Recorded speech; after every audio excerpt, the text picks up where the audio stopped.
What's up, dudes?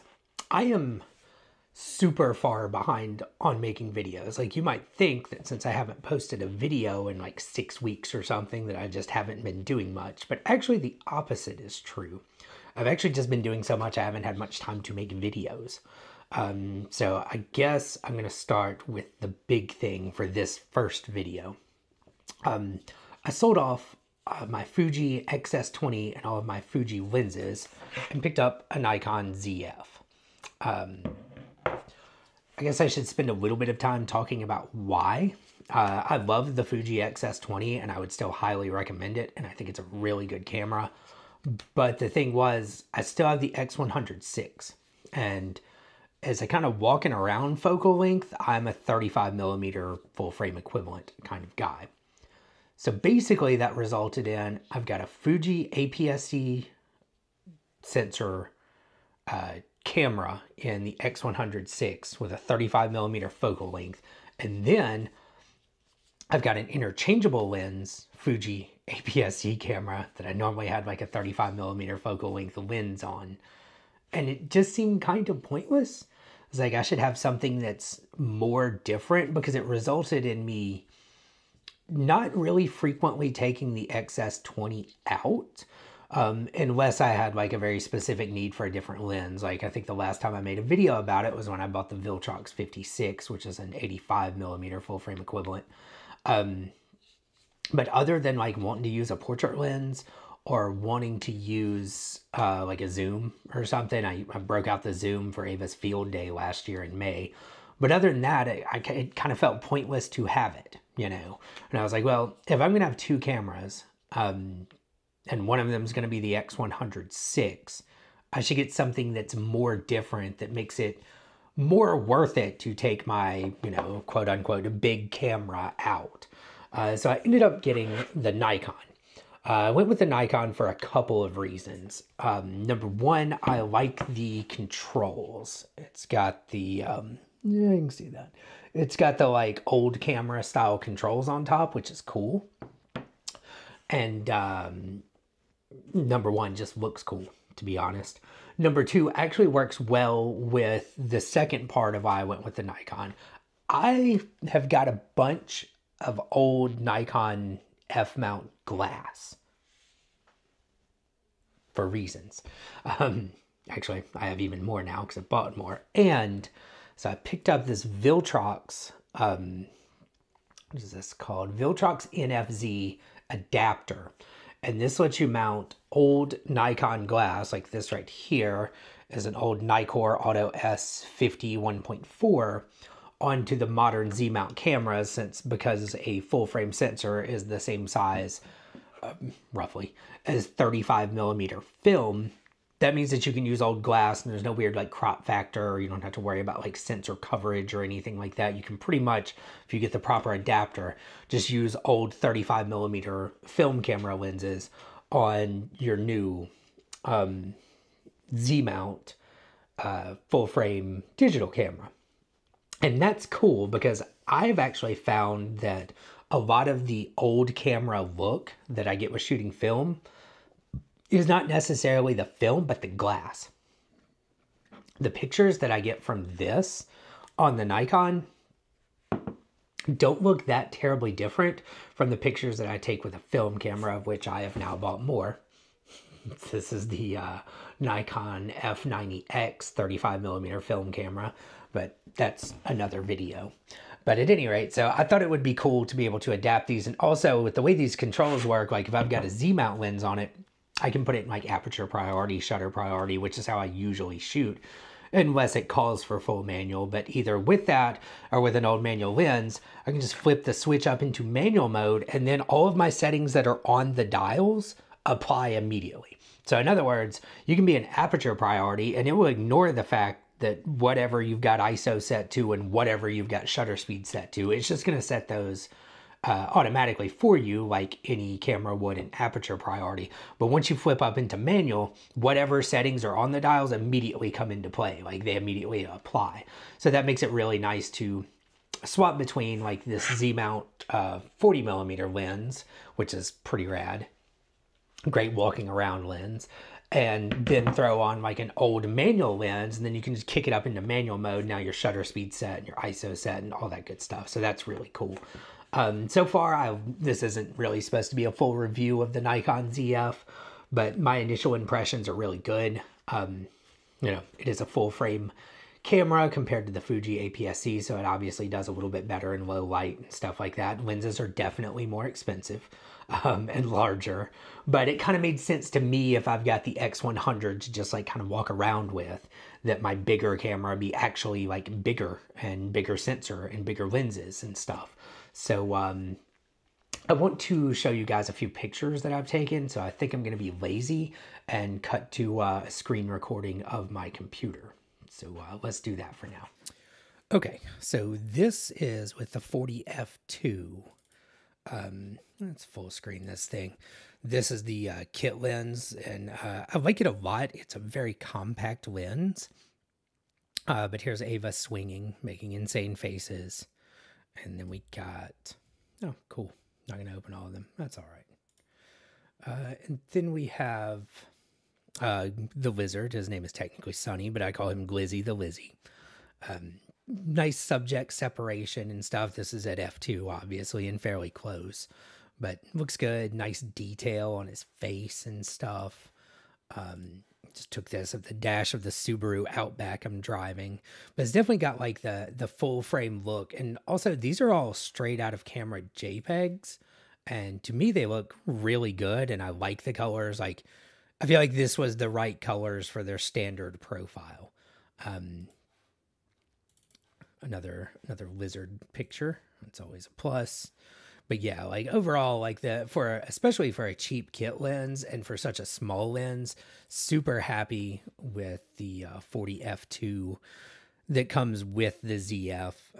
If you like something around that focal length, I would definitely get it. I think they also have like a 28 or something like that.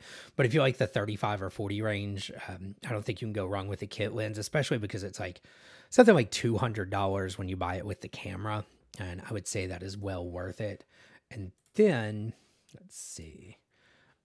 Then this is with, I've taken pictures with it, but I don't even have, this is the adapter, by the way, in case you couldn't see it very well on the video. The Viltrox NFZ is what it's called. So that's that. And you will notice that I have the newer grip on it, which I also highly recommend. It's cheaper than the small rig, seems to be exactly the same, and I don't care for the way the camera handles without the grip. I think it really needs a grip there. But this one works pretty well and is pretty cheap. I'll throw a link to that down in the comments. This is with the 51.8 that came off of my Nikon FG 35mm film camera. And you can see what I mean when I say that like a lot of the like film camera look actually comes from the lens. A lot of these older lenses just have more character, which is to say that they're probably technically worse, than the newer lenses, but there's something that like makes the pictures look cooler than they do when you have that like perfect reproduction of brand new lenses. They've got more vignetting, and then also you can see my manual exposure abilities are not amazing, so this is blown out, and it probably would not be on a newer lens using auto everything, or aperture priority or shutter priority or something like that. But still, it kind of gives you that old camera look without having to pay $1 a shot on 35mm film. So that's pretty cool. Already did that one. Here's the Subaru. All of these with this lens were a little bit overexposed. I can kind of see it there and stuff. I don't really know why that is, but I'm going to guess it's my fault. But yeah, like pretty good overall. Like it looks really cool. And then I also got, let's look at this last one. Oh, that's cool. It's an old car in my junkyard. I think that's a 56 or something Chevrolet sedan delivery. So that's kind of cool. But yeah, like you can definitely see like some film, like characteristics, some of that character that you get from the old cameras, you can get by putting an old lens on a newer camera. I also bought this Olympus adapter because I've got an Olympus OM2N, and I picked this up on eBay. It's just the Viltrox adapter for Nikon glass does like has contacts and does some cool stuff that I will talk about once I finish showing you these pictures. But this one is just a dumb adapter. It's just one piece of metal on one end that's Nikon Z, and then the other end is the right piece of metal for old Olympus OM film camera lenses. But I've got an Olympus OM 50 1.4, which is one of my favorite lenses. So I thought it'd be worth it to adapt that. So this is pretty cool. This is the sewing machine. Wait a second. Why don't I do this in a less stupid way and just hit open on all of these? There we go. Wait, is it the right ones? Maybe. What did I open it in 2 windows? Okay. Well, here's the sewing machine. I'm very good at this, but you know, you can definitely see like that very shallow depth of field from 1.4. And you can also see like in the corners, the vignetting a little bit and stuff, but it looks very, you know, old camera, which is cool to me. So here we go. Same deal. This is with the Olympus glass on it. There's Daisy on the couch. There's a pretty good close-up of Ava. Yeah, this one also shows off like the vignetting. And like I said, I mean, technically the new lenses are much better, but like the character that you get with these just reminds me of what you would get if you were taking pictures with an old film camera. There's something cool about it, basically. And I like it. And it also saves me a ton of money for not having to, like, I'm still going to shoot film, but I feel like the old lens on a modern digital camera scratches that like old manual lens, manual look, like film look a little bit. While letting you take hundreds of pictures and not going broke. This is, we picked up an old sewing machine from a friend of mine.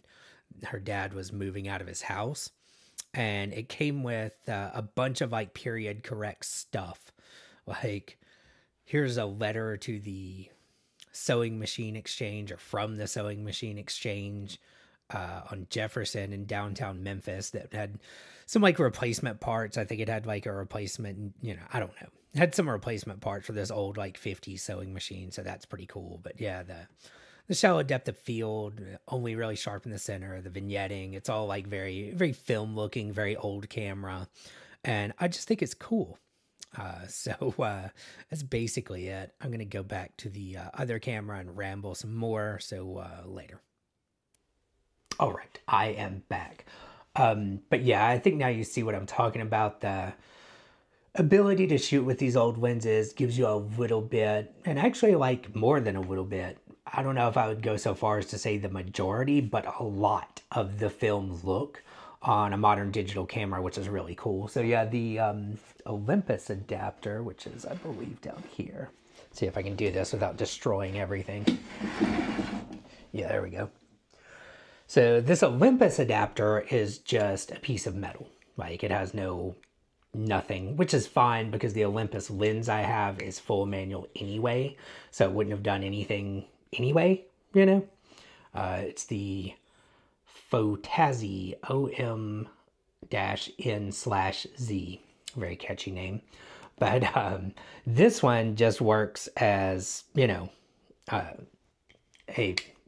adapter, just a dumb adapter. It just allows you to screw an Olympus lens onto the camera, and then it's full manual. I mean, the camera does still do auto ISO for pretty much any lens because it can determine how much light is hitting the sensor and then change the ISO up and down. But other than that, you're on your own as in terms of like shutter speed and aperture. Now, the Viltrox adapter for the Nikon f-mount lenses, it actually is a smart adapter. It's got contacts inside of it. So if you use, like, you can obviously, this is just an old manual f-mount lens, this Nikkor Auto S 1.450. So it doesn't do anything either. But if you get one of the newer lenses, the AFS lenses, it'll actually do autofocus. And if you get one of the, not quite as new, but like this one, the D lenses, the AFD lenses that have like the screw drive autofocus. It won't do autofocus, obviously, because there's nothing there to like physically turn that screw to make the lens focus. But it will do things like focus confirmation and subject tracking and stuff. It'll put a box over, you know, whatever. Like if you point the camera at someone's face, it will put a box over their face, and it'll do like the old Nikon 35mm in the viewfinder where it's got the two arrows that like point which way you're supposed to turn the focus ring to get it in focus, and then it's got the dot in the middle when it is in focus. So it does focus confirmation, and the little box around your subject, when you get them in focus, it'll turn green to show you that it's in focus. So overall, that's one of the major reasons I decided to go with Nikon, is because there's a bunch of cool old Nikon glass. I've got a bunch of Nikon film cameras, and the ability to use those same lenses interchangeably between the two of them means that I don't have to keep buying different lenses and stuff like that, even though everyone knows I certainly still will. But at any rate, that's basically my little overview of why I swapped from the Fuji X-S20 to the Nikon ZF, and kind of some initial thoughts on the ZF. I'm going to take a lot more pictures with this. I've got a Nikon 50 1.8 AFS that should autofocus on this adapter on the ZF. And so I was kind of waiting for that to come in, because then I can do like both the 40 f2 that came with it and an old Nikon autofocus glass, using, you know, kind of compare and contrast their autofocus abilities, plus pictures from both and stuff like that. So that's kind of what I'm waiting on before I do like a real full-blown full review of it. But there's my first impressions. I got a bunch of stuff coming up. I did, as I said, pick up this F90X. I keep looking at the camera because I actually purchased two, although one of them ended up being broken. And the US version is called the N90S. And the Japanese version of the exact same camera is the F90X. This dude is going to be the subject of one of my next videos as well. I think this is easily the most underrated film camera you can find out there. It basically functions like a newer camera. It's got all the modes. It's got autofocus. You can, of course, still manual focus.